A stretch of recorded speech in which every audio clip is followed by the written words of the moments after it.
captains to my right. Bent is here, of course. Matt Holland is here, and we're on our best behaviour now, as we can say hello and good afternoon to the CEO of Ipswich Town, Mark Ashton, joins us. Hello, Mark. Afternoon, guys. How are we? I have to be honest, I'm good.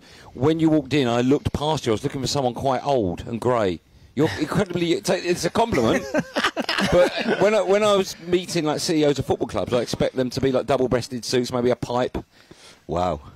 You look good for what I'm saying. Listen, it was my birthday this week, so I'll take that. Oh, happy... Dare I ask? 51. Wow, OK, you look good. I told you it's not in his 60s, Benny. You've been at the club about 14, 15 months? Yeah, that's right. Right. When you met up with the new owners, what was the brief? What was the reason they brought you in? What did you have that they were looking for? Well, I think they'd identified an amazing football club that had been run down for a number of years, but had a huge fan base, had a huge, fantastic history, and they saw the opportunity to rebuild something that we think is quite special.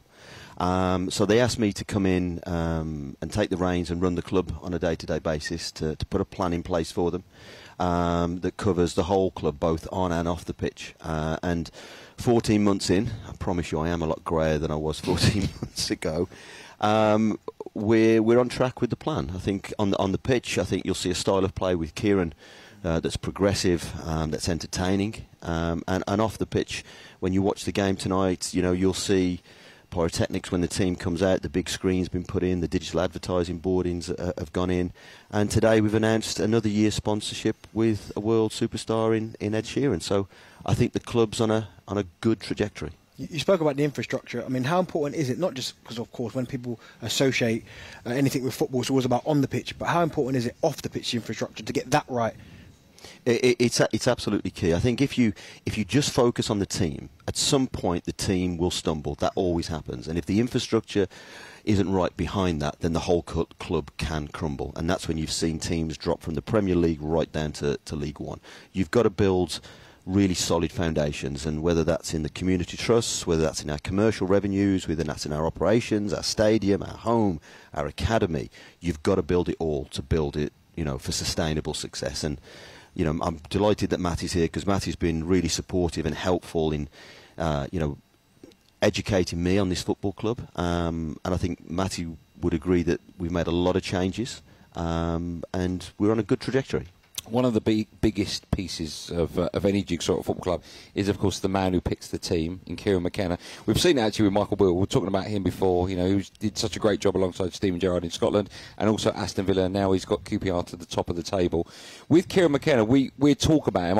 I jest sometimes, because our producers in Ipswich fan, Benty, of course, loves Ipswich, and they want to keep him here for a long, long time. But from your perspective, when you were identifying that new manager, what was it that Kieran had that stood out?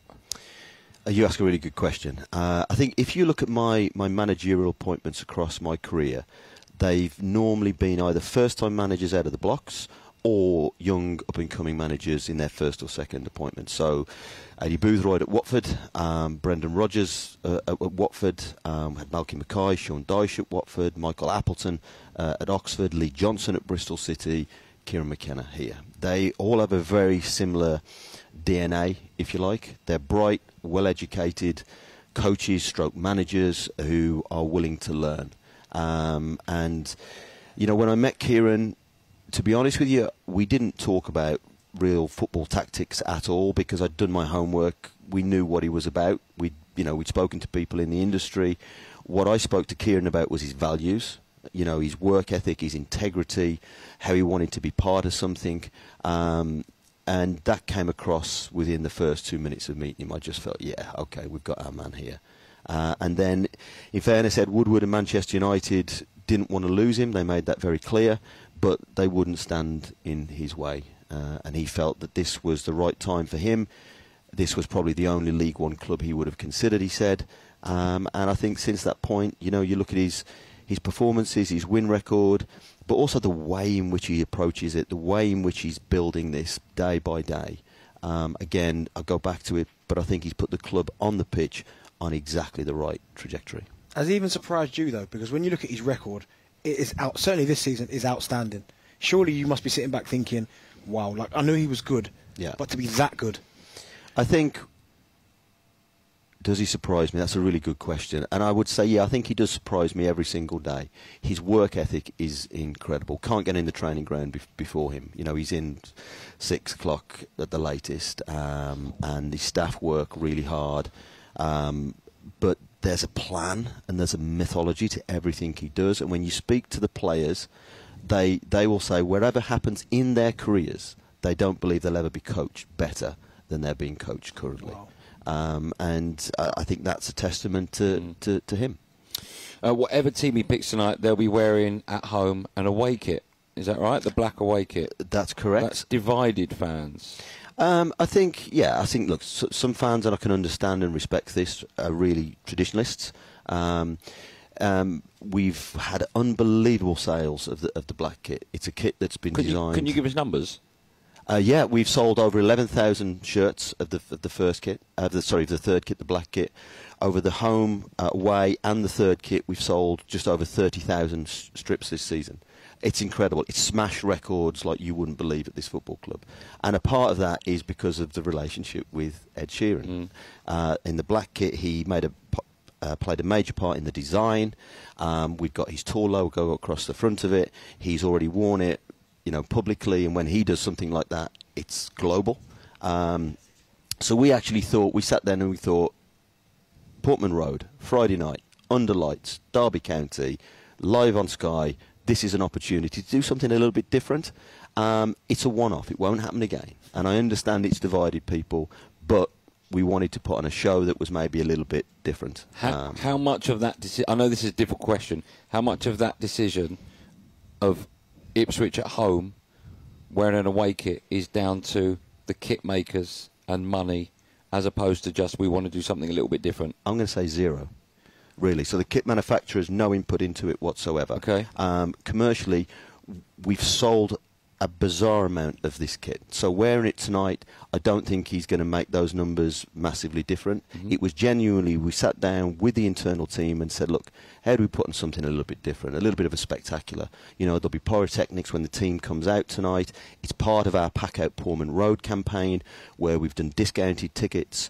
We've had... Sorry, just talk a bit more, because that's been such a success. It's 3 tickets for £45, right? Yep, you've got it. So it's us trying to put something back into our local community, but it goes deeper than that. So what we found is, through our community foundation, which Matty is a trustee of, we've got companies, organisations, individuals who've donated money to the trust that is then used to purchase tickets for tonight's game for underprivileged children, for families and people who financially maybe couldn't afford to come to this game. So it's us putting something back. It's the fans putting something back to other supporters. Again, over the last 3 home games, we've sold over 100,000 tickets. This is League One. Wow. We'll have nearly 29,000 people inside of Portman Road tonight. 28,000 for the last game, 27 for the one before. The fan base at this football club is incredible. And the Pack Out Portman Road campaign, I can't take credit of it.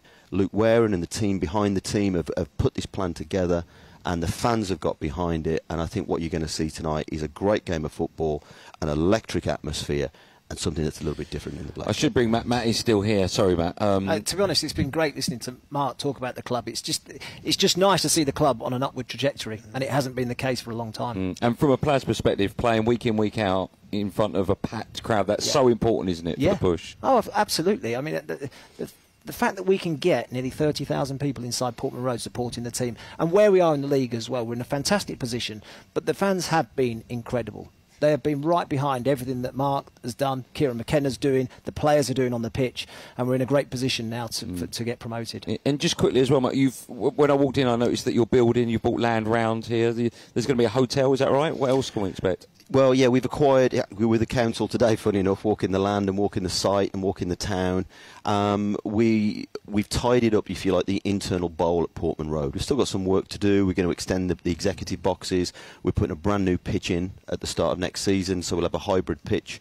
You've seen the big screen's gone in. The space has been created underneath the big screen so that we can now hold concerts at Portman Road.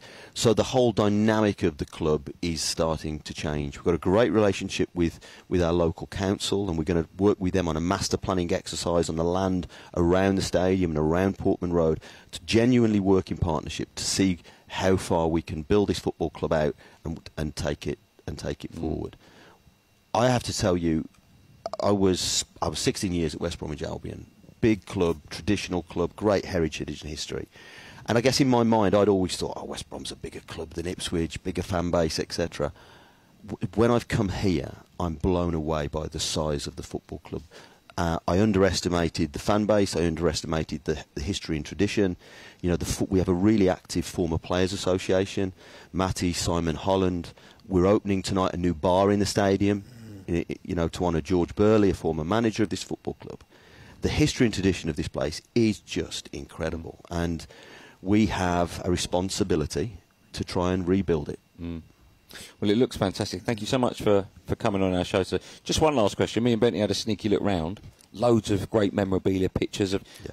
I couldn't see any pictures of Darren Bent. There is one, isn't there? No, what's happening there is. No, is it in the men's? I didn't like to say, but yes, yeah. You're on the outside of the ground, there is one. Darren and Darren Ambrose as well. Oh, okay. Yeah. What's that to deter fans from coming?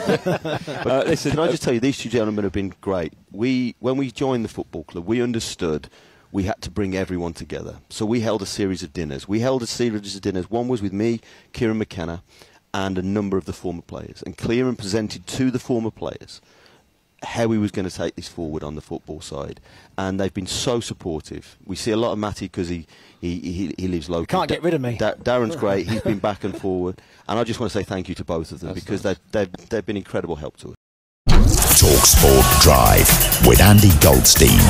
Monday to Friday afternoon from 4 on AM, on DAB, via the talkSPORT app and on your smart speaker.